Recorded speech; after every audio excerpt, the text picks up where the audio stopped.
Assalamualaikum warahmatullahi wabarakatuh. Jumpa lagi di semester baru, semester genap dengan mata kuliah biologi sel. Tentunya masih bersama saya Dwina Dikmasari.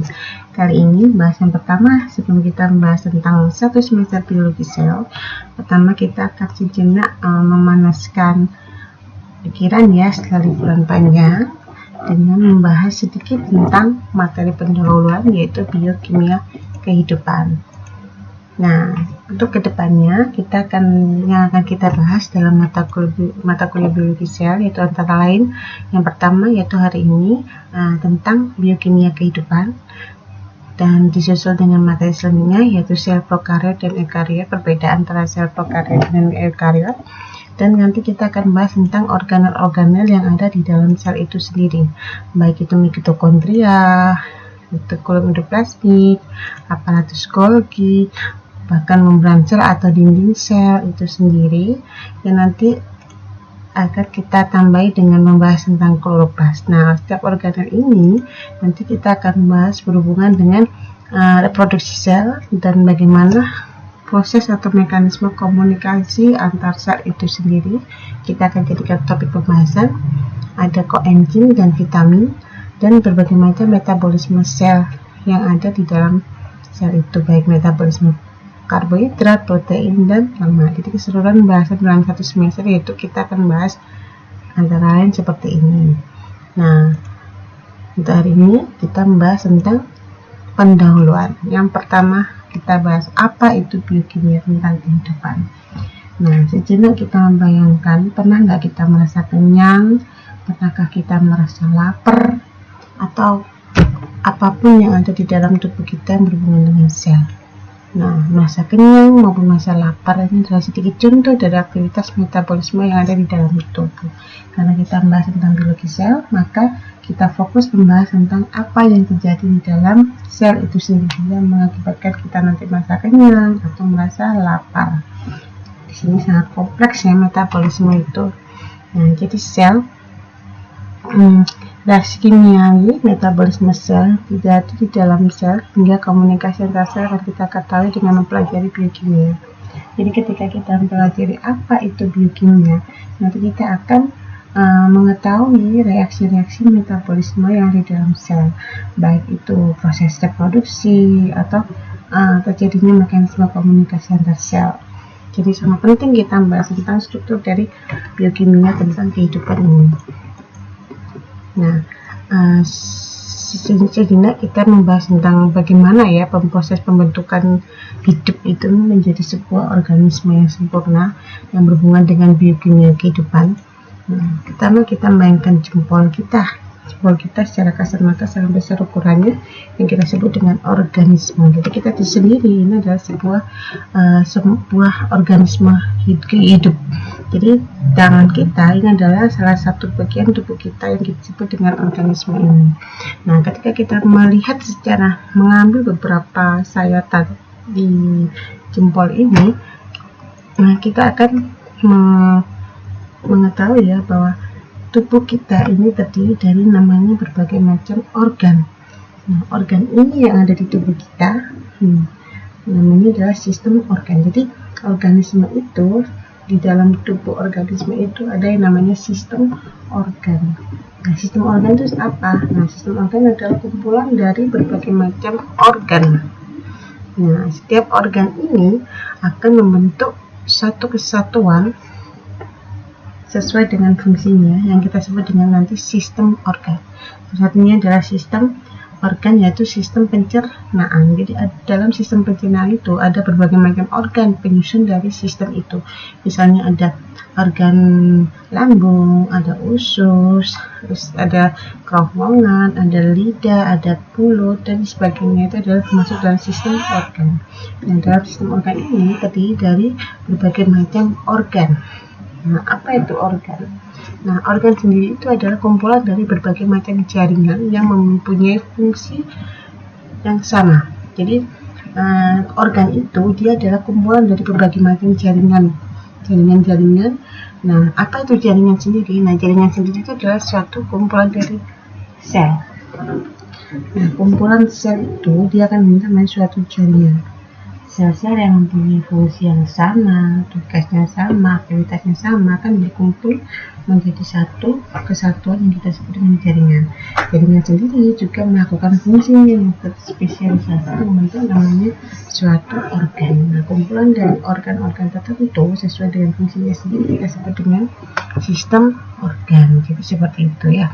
Nah, ketika kita balik seperti ini, jadi sel adalah suatu unit struktural paling kecil di dalam tubuh suatu organisme. Sel-sel berbagai macam sel yang sesuai bentuk maupun fungsinya akan bersatu berkumpul untuk namanya suatu jaringan. Nah, jaringan ini sama seperti tadi sel, dia ketika jaringan ini adalah kumpulan dari sel-sel yang membentuk fungsinya sendiri sesuai dengan bentuk, sesuai dengan fungsinya, dia akan membentuk namanya suatu organ dan sebagainya seperti itu.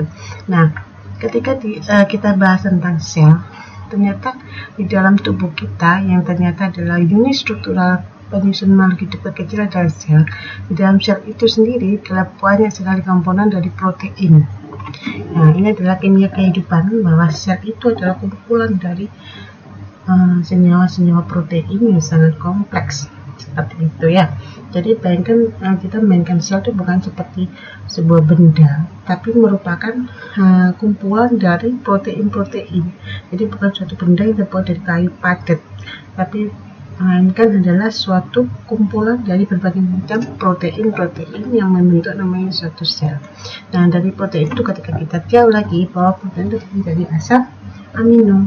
Nah, asam amino ini merupakan molekul. Jadi di dalam asam amino ini adalah molekul-molekul penyusun dari asam amino. Dan paling terkecil adalah unit adalah atom seperti itu ya. Jadi ketika kita balik seperti ini, atom adalah bagian yang paling kecil penyusun dari tubuh kita. Kita sebut sini adalah biokimia kehidupan. Jadi sel adalah suatu yang hidup. Nah, dalam kehidupan ini ternyata dia adalah kumpulan dari berbagai macam biokimia seperti itu ya. Nah, jadi jangan membayangkan bahwa sel itu seperti sebuah benda yang padat atau rumah, melainkan dia adalah suatu kumpulan dari senyawa-senyawa atau kimia-kimia kehidupan.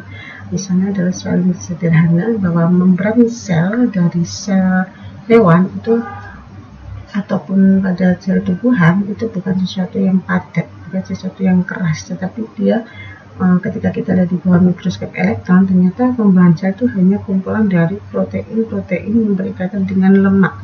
Nah, protein-protein inilah yang menjadi pelindung dari apa yang ada di dalam sel itu sendiri. Jadi betapa luar biasanya ya, ternyata tubuh kita sendiri adalah kumpulan dari kimia-kimia kehidupan yang menjadikan kita seperti organisme yang sempurna.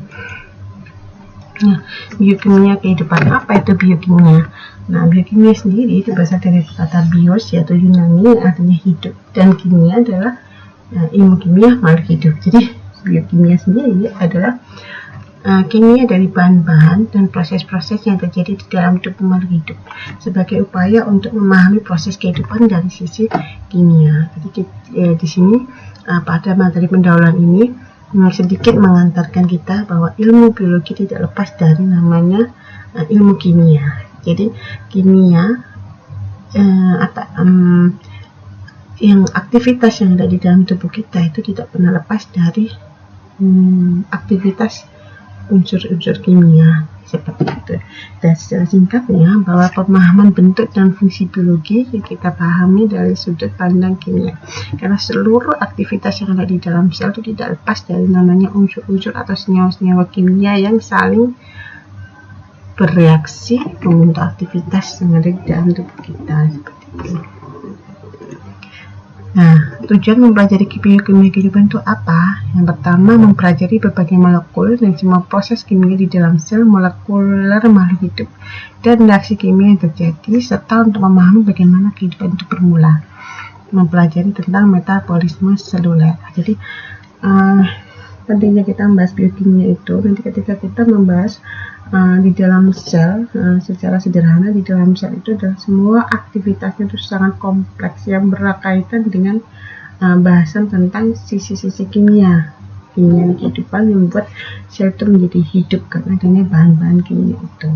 Jadi kita akan memahami bagaimana reaksi yang terjadi di dalam tubuh kita. Sel paling kecil ya, struktural tubuh kita adalah sel. Nah, di dalam sel itu ada kompleks senyawa kimia yang melakukan aktivitas metabolisme sehingga kita menjadi sesuatu yang tampak seperti ini. Itu tidak lepas dari sudut pandang kimia. Nah, ini di dalam sel itu sendiri, misalnya protoplasma adalah satu massa sel. Dia ketika kita mengamatinya, berarti substansi dasar pada semua makhluk hidup ini terdiri dari plasma, sitoplasma, dan nukleoplasma atau plasma dalam inti. Nah, ternyata susunan-susunan protoplasma itu adalah terdiri dari senyawa-senyawa organik dan anorganik. Ini bayangkan ya, tubuh kita yang begitu sempurnanya ini, ternyata sel struktural unit terkecil dari penyusun tubuh kita tuh dia terdiri dari senyawa-senyawa organik dan anorganik yang menjadikan aktivitas tubuh kita seperti itu tidak lepas dari senyawa-senyawa kimia tadi seperti itu. Bisa kita lihat bahwa ini adalah unsur-unsur kimia yang membuat kita unsur-unsur kimia kehidupan yang ada di dalam suatu sel. Ada karbon, ada oksigen, hidrogen, nitrogen, kalsium, fosfor, kalium, dan sebagainya. Adapun air dan protein. Jadi semuanya ini adalah komponen molekul dan unsur penyusun tubuh kita, terutama adalah sel sebagai unit struktural terkecil penyusun tubuh kita sendiri. Kita lanjut di part 2 ya. Untuk materi kali ini jangan lupa untuk subscribe video biokimia kehidupan ini agar kalian bisa update atau mendapatkan informasi video selanjutnya dari materi biokimia kehidupan.